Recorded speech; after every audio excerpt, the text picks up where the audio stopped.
शनिदेव आपलं श्रेष्ठत्व सिद्ध करण्यासाठी शिवशंभू महादेवांची घनघोर तपश्चर्या आपण करता का? तर साऱ्या ब्रह्मांडात तुम्हाला नाही, ही तुमची तपश्चर्या या मंगळाला मान्य नाही. अरे तुमचं धोरण आहे, तुमचे विचार मंगळाला मान्य नाही. तेव्हा या तुमच्या तपास काढण्यासाठी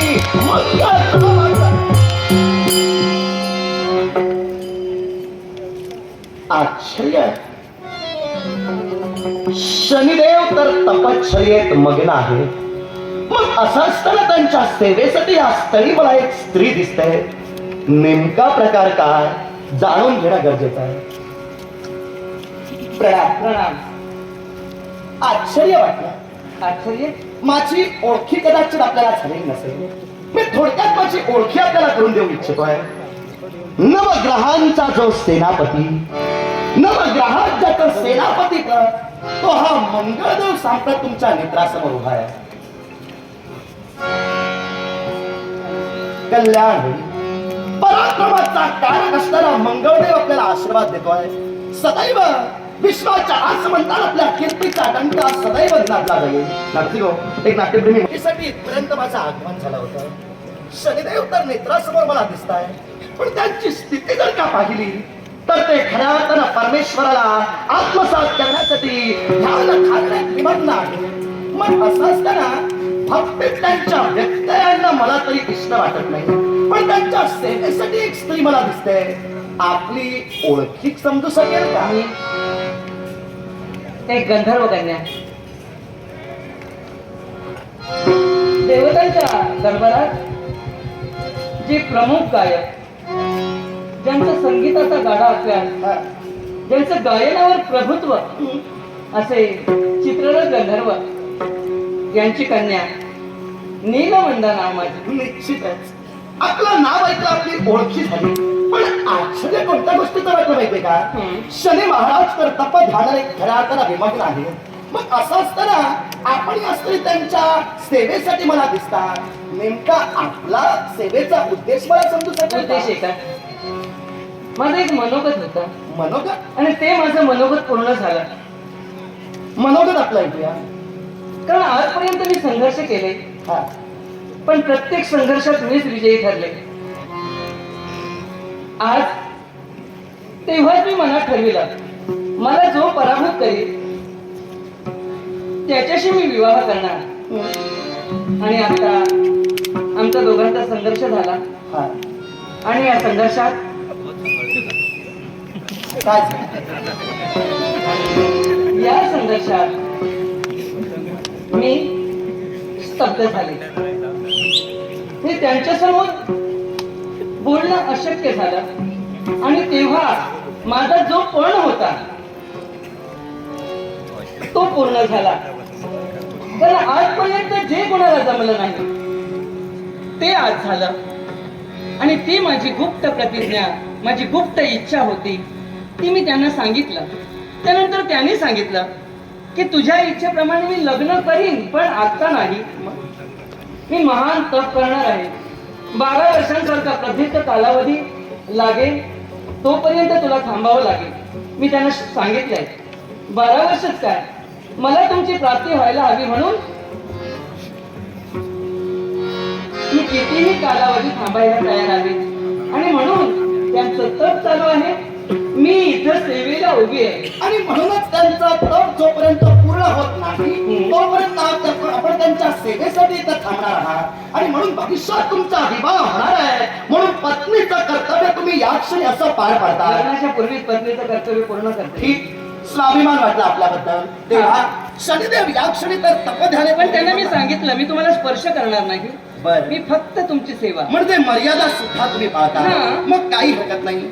माझं शनी महाराजांकडे विशेष असं काम होतं, पण ते जर तपध्यानात निमग्न आहे तर मला ही वेळ तरी त्यांना हे सांगणं योग्य वाटत नाही. तुम्हाला 12 वर्ष थांबावं लागेल. तेव्हा काही हरकत नाही, मी माझ्या कार्यासाठी जाईन. तुमची सेवा शुश्रूषा आणि शनी महाराजांचा जो तप आहे तो असाच परिपूर्ण होऊ दे.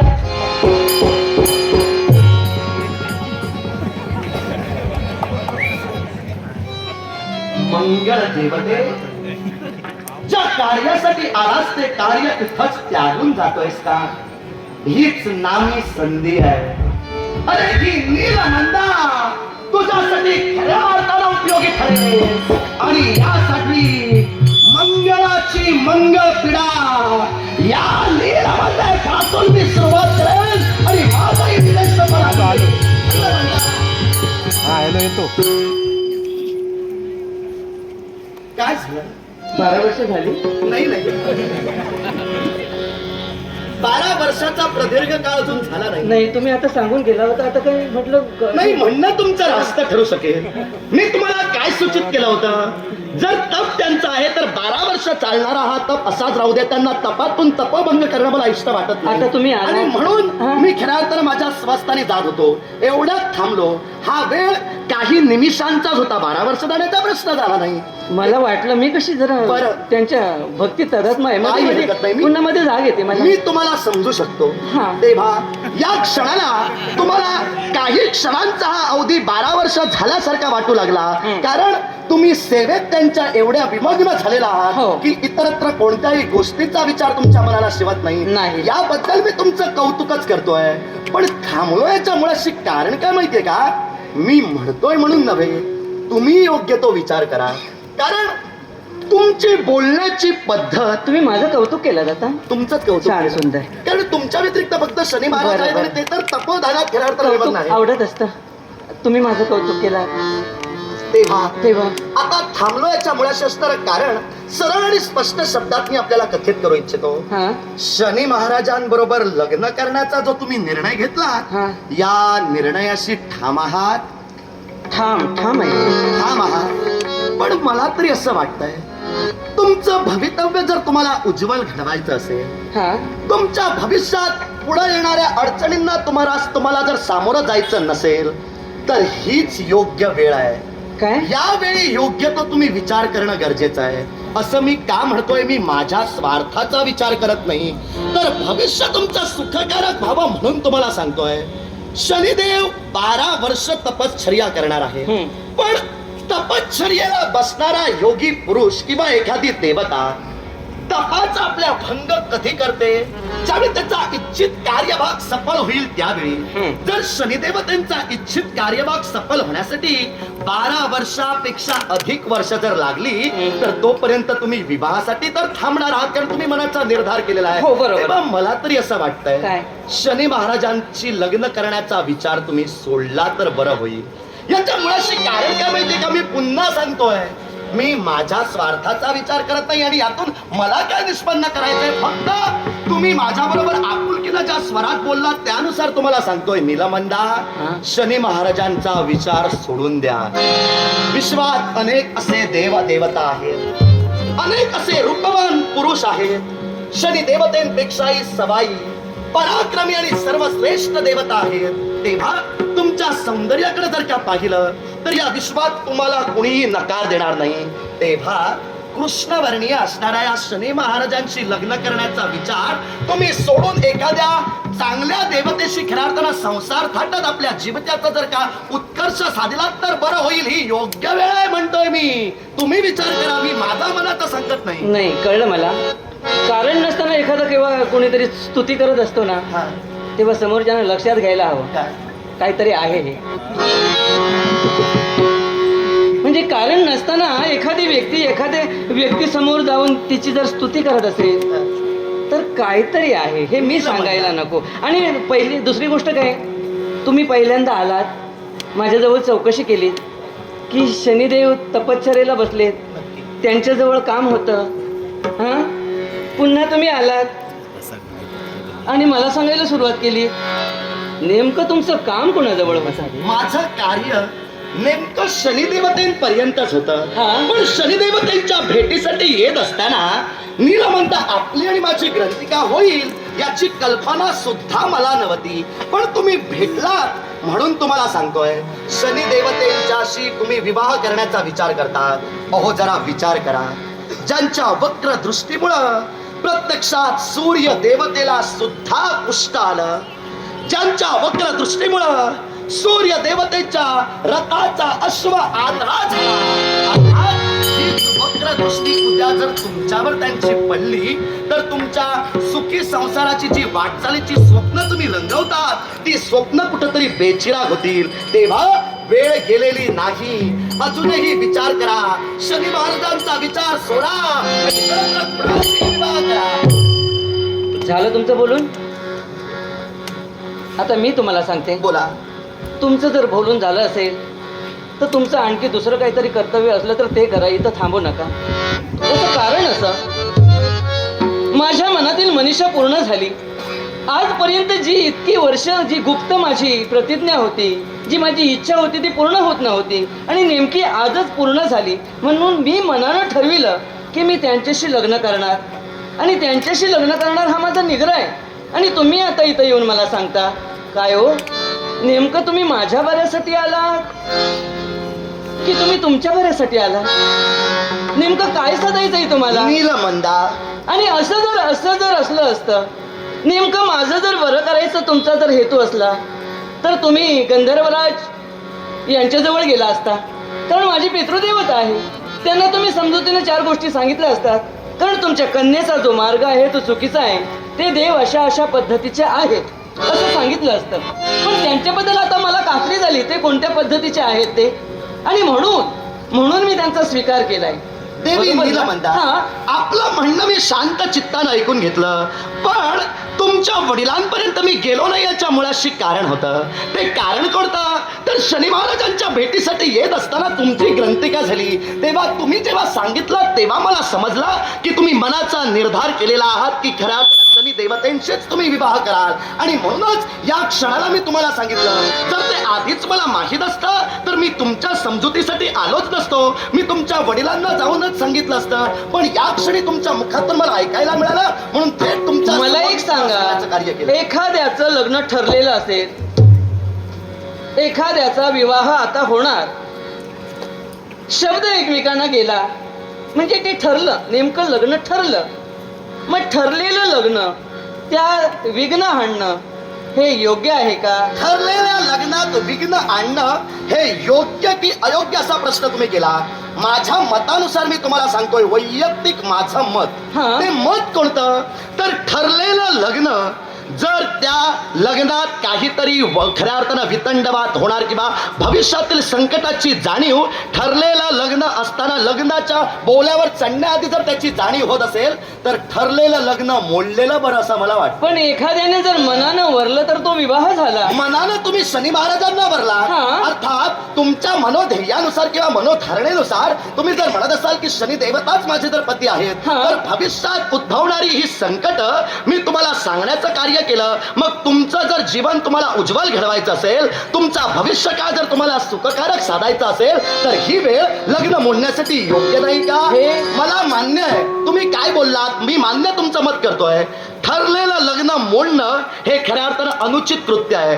पण ठरलेलं लग्न मोडणं हे अनुचित कृत्य कधी ठरू शकेल? जेव्हा वर आणि वधू यांचं खऱ्या अर्थानं एकीकरण असेल, पण त्या एकीकरणानंतर जर वरात काहीतरी दोष आहे याची प्रचिती जर वरिष्ठ किंवा त्रियस्थ व्यक्ती जर देत असतील तर विचार कन्येनं करायला नको मी का? माझ्या मनानं ठरविलंय. त्यांची जीवनरेखा काय आहे ते त्यांनी सांगितले, सगळं मग? सांगितलं. तुम्ही जर आता मनानं आणि सगळं सांगितल्यानंतर मी त्यांचा स्वीकार केलाय. अर्थात अजून कुणीतरी काहीतरी यावं आणि त्यांच्याबद्दल मला वेगळं सांगावं अशातला भाग काही नाही. त्यांच्याबद्दल त्यांनी सगळं सांगितलं आणि याच्यापूर्वी मी सुद्धा जाणून होते. बरोबर, जसं देवते तुम्ही देवता आहात, तुमच्याबद्दल सुद्धा काही गोष्टी मला माहीत असतील ना. कारण मी गंधर्व कन्या आहे. कारण देवराज त्यांच्या दरबारात प्रमुख गायन करणारे माझे बाबा चित्ररथ गंधर्व आपल्या कन्येबरोबर ज्या गुपित गोष्टी बोलणार किंवा विचारविनिमय करणार, काहीतरी देवतांच्या देव दरबारात घडणाऱ्या गोष्टी सुद्धा असतील. आजपर्यंत मनोरंजनासाठी आम्ही बाबांकडून तेच ऐकलं आणि म्हणून मी तुम्हाला सांगते, तुम्हा देवतांबद्दल मला बिलकुल काही माहीतच नाही अशातला भाग नाही. तेव्हा मी माझा निग्रह आहे तुम्हाला की तुम्ही जे सांगायला आलात, माझं वाईट काय माझं बरं काय हे माझं मी ठरविणार. मला आणखी कुठल्याही देवतेने सांगण्याची गरज नाही. नीलमंदा, माझ्या बाबतीत तुम्हाला काय काय माहीत आहे आणि माझ्या बाबतीत काय काय तुम्हाला माहित नाही, ह्यांचा खल करण्यासाठी मी तुमच्या नेत्रासमोर उभा नाही. फक्त शनी महाराजांची विवाह करण्याचा जो मनोध्येय तुम्ही बाळगलात तो माझ्या मनाला चुकीचा वाटला, म्हणून तुमची समजूत काढण्याचा मी प्रयत्न केला. पण तुम्ही जर तुमच्या विधानाशी ठाम असाल, जर तुम्ही त्यांचा खऱ्या अर्थानं पती म्हणून वरला असाल आणि या विधानापासून जर तुम्ही वंचित होत नसाल, तर या क्षणी पराक्रमाचा कारक हा मंगळदेव तुमच्या नेत्रासमोर नेमका कोणत्या कारणासाठी उभा राहिला आणि का तुमच्या मनात परिवर्तन करण्याचा परोपरीनं प्रयत्न करत होता, हे खरं विधान आता मी तुम्हाला सांगतोय.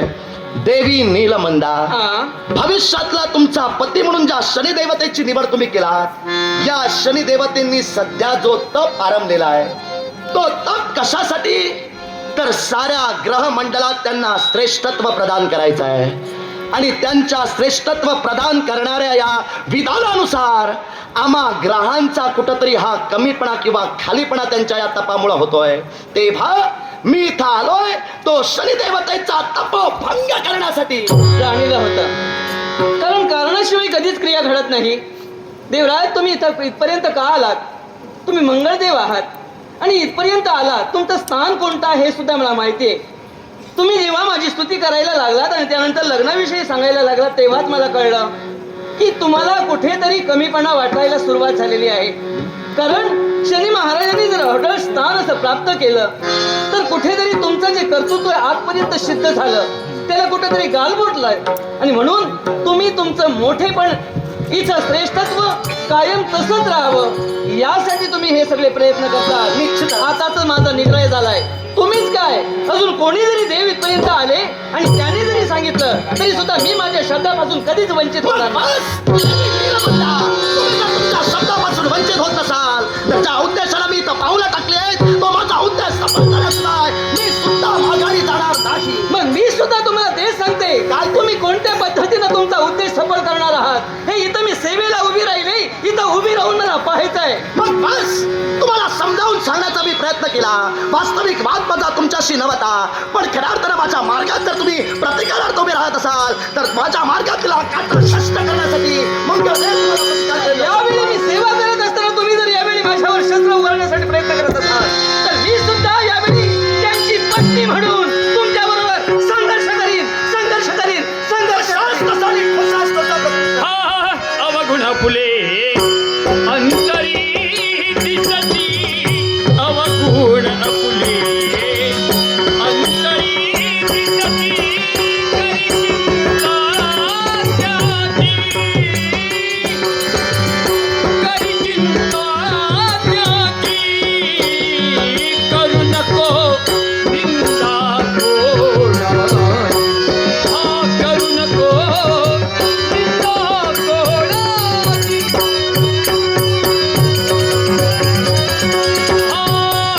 हात वळून पकार कराया पाऊल दिसाची, दय कराया दान संकटे परिस कीर्तिकाची, करू नको निंदा कोणाची, निंदा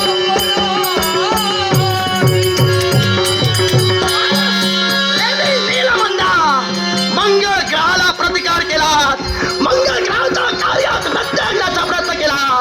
अर्थात मंगळ ग्रह हा स्वभावानं उग्र आहे. मंगळ ग्रहाचा रस तिखट आहे. निखाऱ्याप्रमाणे जो तप्त तो हा अंगारक, या क्षणी मंगळाचे दोष तुमच्या देहात सोडतोय.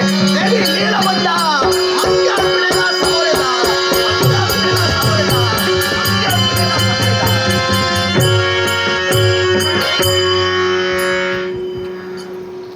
उगाच मी तुमच्या बरोबर भांडण केलं. तेच म्हणत होतो, उगाचच भांडण होतं ते. शस्त्र ठेवलं मी.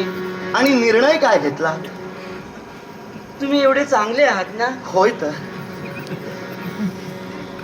माझा चांगला माझ्या माझ्या माझ्या सुखी जीवनासाठी तुम्ही इथपर्यंत आला. सुखाचा विचार केला तुझ्या, आणि आणि तरी सुद्धा तू प्रतिकार करण्याचा प्रयत्न केलास. पण तुला खरं सांगू, माझ्या मनात कोणताही राग नाही. तेव्हा मी मंगळ ग्रह आहे, मी शुभ स्थानात जर प्रवेश केला एखाद्याचा तर त्याचं मंगलच घडवतो. देवा तुमचं मंगल घडविण्यासाठी इथपर्यंत आलो होतो. म्हणजे? थोडा आपल्या बोलण्यातला जो प्रवास होता तो उलट दिशेला गेला, पण आता जागेवर येतोय असं मला वाटतंय. आता तुम्ही माझ्या शुभ स्थानात प्रवेश केलात ना तुम्ही. हा आता असं मला वाटायला लागलं. बरं, तुम्हाला वाटलं? हा. ठीक. निर्णय काय घेतला सांगा. खरं सांगू मी तुम्हाला, खरंच सांगा. उगाच त्यांच्याबरोबर इथं उभी होते भक्ती करायला. आता मला कळायला लागलं आता तुम्हाला पटलं? किती वर्ष जातील. आणि 12 वर्षानंतर तरी काही यांचं खरं आहे. बरोबर. बसूनच राहील. लग्न करतीत न करती हा? ते भाग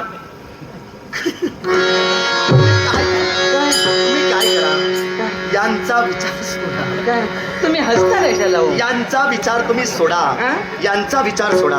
तुमच्या सौंदर्याकडे जर का पाहिलं असेल, हा. तुमच्या सौंदर्यात खऱ्या अर्थानं कोणत्याही प्रकारचा कमीपणा नाही. तुम्ही फक्त लग्नासाठी उभ्या राहिलात. हो. कित्येक देवता, कित्येक रूपवान पुरुष तुमच्याशी लग्न करण्यासाठी आले होते. शनिदेवांकडे नावच माझं नीलमंदा. नीलमंदा. नील म्हणजे निळसर चंचल पाणी दिसतं तसं, पण बरोबर. तशी नाही.